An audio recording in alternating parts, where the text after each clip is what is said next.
relationships, our differences are like unique flavors that complement the overall flavor of the dish.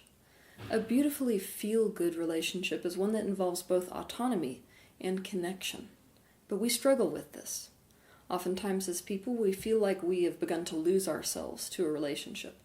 We feel like the relationship is actually a lack of freedom. We feel trapped. We feel like our identity is dissolving into it. For more about this, I want you to watch 2 of my videos on YouTube.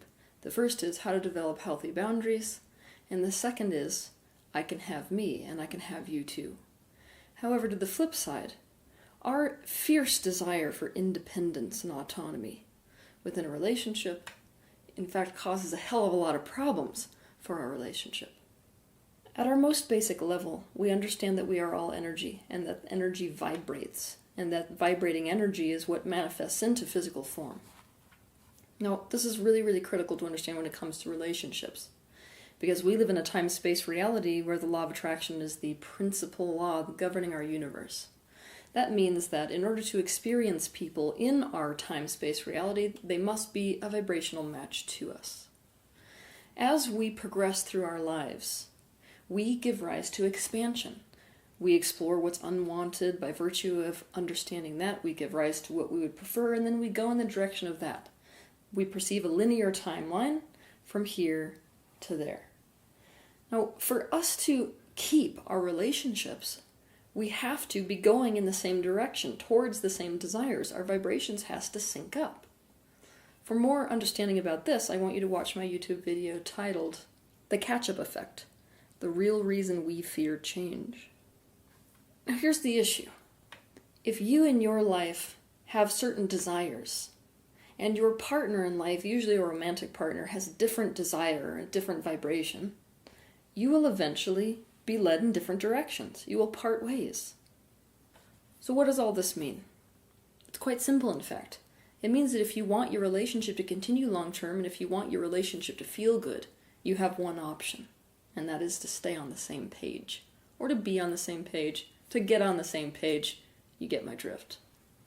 When I counsel couples, every conflict I see boils down to this simple thing. The 2 people involved in the relationship are not on the same page. The differences between their perspectives and desires, and therefore thoughts and actions about a subject, are causing a wide vibrational gap to form between them. This is true of all relationships. I'm gearing this particular video towards your primary relationship, which is usually a romantic partnership which is exclusive. But the same concept applies to friendships, it applies to coworkers, it applies to anyone you've developed a relationship with. Now, there are some preferences, some individualities, some differences in relationships that don't cause any problem at all. Things like, this person likes chocolate ice cream, and this person likes vanilla ice cream. There's a lot of those in a relationship. But there's also a lot of others. Differences that absolutely do have an impact if there is a difference of opinion. Something like, this person wants to have an open relationship, and this person wants an exclusive one. These are differences that, if not reconciled, will cause an end to the relationship. These are genuine incompatibilities. And the real stress and pressure that is felt in a relationship is about these incongruences. I'm going to break it to you in this way. In today's world, tolerance is something that we value. Essentially, we say you should be tolerant of others and their differences. So what do we love to say in tandem with that idea? We love to say, agree to disagree, as if that's some sort of enlightened acceptance. The truth couldn't be any farther from this if we tried. It is nothing more than an unwillingness to try to really understand each other and find common ground. And guess what? Agreeing to disagree about things that have real impact on the choices you make today, and thus your direction, and thus your future, does not work in relationships. On a vibrational level, in fact, it is relationship suicide. This is what it's like. It's like looking at your partner and saying, agree to disagree. I'll go to Japan and you go to Mexico and we'll have a relationship from there. It's not going to work long term. This is why assessing compatibility in relationships is so incredibly critical. And I mean all relationships, not just romantic ones, also friendships. If you find yourself in a circumstance where you're putting up with being on a different page from somebody else, and putting up with that being on a different page is causing you pain, this is relationship endurism. So to understand more about that concept, you can watch my video on YouTube titled Endurism. the flip side to escapism. If you are in pain in a relationship, I guarantee you it is because you're not on the same page about something. You're trying to stay together despite the fact that there is a vibrational gap between you. So why is this so painful? Think about it this way. In a vibrational way, you are on such different frequencies that it's akin to you trying to hold to one edge of the Grand Canyon and the other edge of the Grand Canyon over a chasm, when that chasm grows ever wider and you end up being stretched to the point where you're getting essentially ripped apart. That's why it's so painful. So what does it mean to be on the same page? It means being in alignment with one another so you are side by side, headed in the same direction. It means reaching agreement. It does not mean one of you gives in to the other.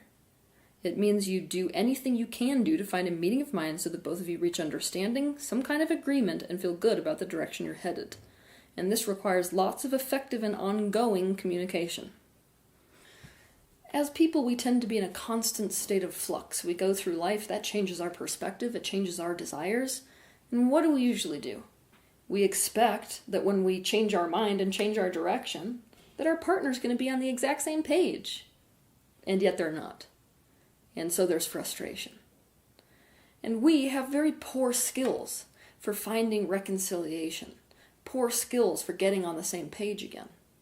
Often we swing to either end of the scale.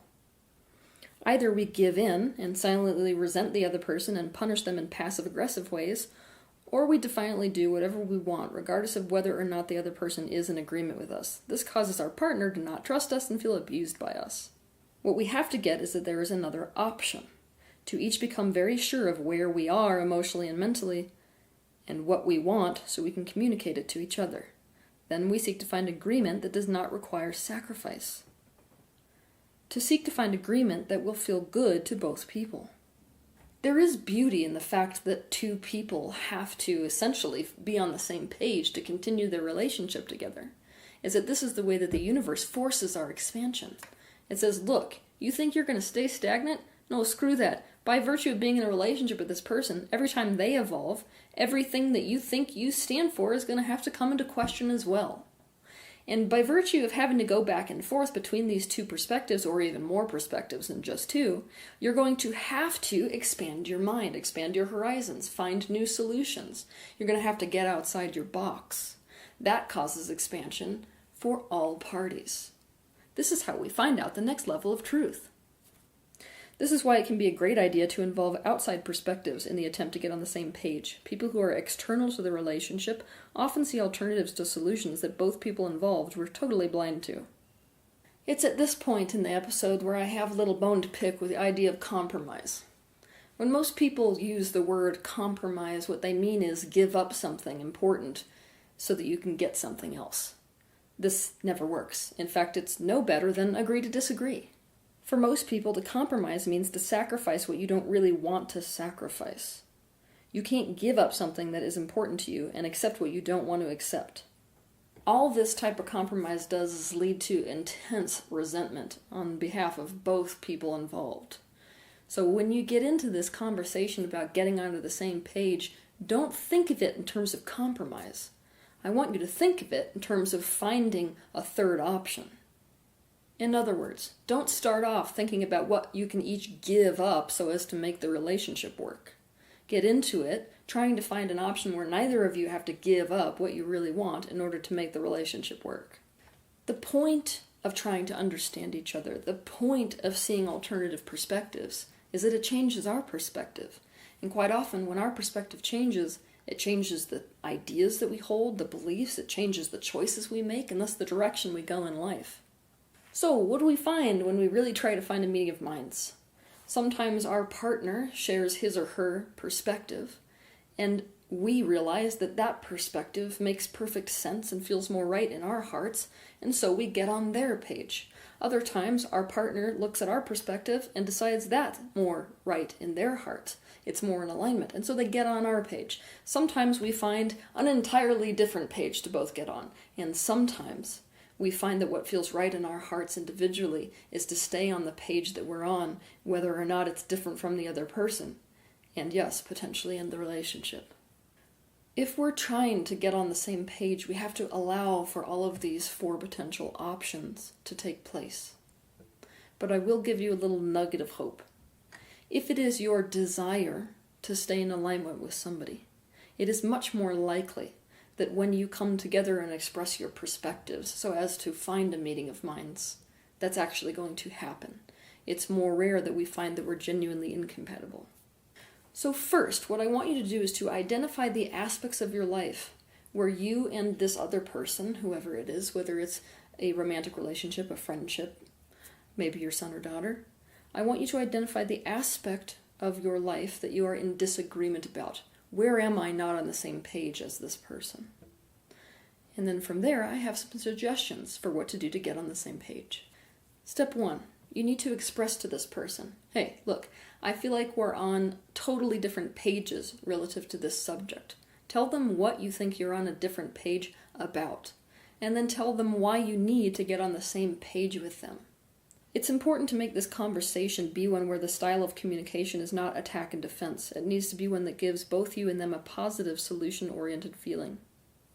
From there, both of you will have to be willing to sit down and directly have a conversation or an exchange where the goal of that exchange is to get on the same page. Now, yeah, sometimes there are those abusive relationships, one-sided relationships where your partner's like, I don't really care whether you need that from me or not. No. There's really nothing you can do with that. We'll just be honest, because you can't force somebody to do something. But chances are, when you present this to the other person, they're going to want to. Why? Because it's causing them just as much pain to be on that different page as it's causing you. 2, when trying to reach consensus, we have to enter into that conversation with a specific mindset. We have to enter into it without the intention to give in and without the intention to win. Instead, we need to get into it desiring an actual meeting of minds that potentially involves both of us opening our minds to alternatives. It is important to not abandon yourself and really speak your authentic truth while simultaneously allowing the other person the space for their authentic truth. The goal, at first, is to fully understand each other. Step 3, this is where you each put forth your perspective. What I often have people do is to go into totally separate rooms so they're not influenced by each other, and to write down their perspective about this area of life where they are on a different page. What do I want, especially relative to the situation? What do I need relative to this situation? What am I feeling relative to this situation? Then I have both parties come to a mutual place, and then each has to share their individual page, if you will. This is the page that I'm on, this is the page that I'm on. And the goal, of course, is to understand each other. So this is the point in the process where I want you to ask each other as many questions as you possibly can. Because what do questions do? It breaks us out of our own paradigm. It breaks us out of our own box. It makes us see alternatives we didn't see before. 4, the goal in our minds needs to be to find a solution that works well for the both of us, that actually adds to both of our sense of well-being and of hope for the future. It has to be a win-win scenario. In fact, I want you to really think about that. This is really critical. For people to feel good about being on the same page, it actually has to feel as if both of you have won. And I'm going to be really serious about this next part. If being on the same page means that either of you have to make any concessions, you had better make sure that those concessions are something you actually feel good about giving. Otherwise, there is absolutely no point to doing this process. You'll do it, you'll be on the same page for 3 seconds flat, and then 10 minutes later you're going to be on a different page again. Then we brainstorm different options that could bring us together in agreement. We essentially brainstorm ways to get on the same page. For anyone who's interested in some really great tools for resolving conflict or dispelling a disagreement, I want you to look at my YouTube video titled, How to Resolve Conflict. Relationships are the heart of our expansion on this planet, which means it's going to be the area of your life where you find both the most joy and discomfort. And it can feel like relationships are super complicated. But here's the thing. If you're suffering in a relationship, it is literally as simple as this. You are not on the same page in this red-hot minute. And if you would like a feel-good relationship that lasts long-term, it's really this simple. Make effort to get on the same page. Have a good week.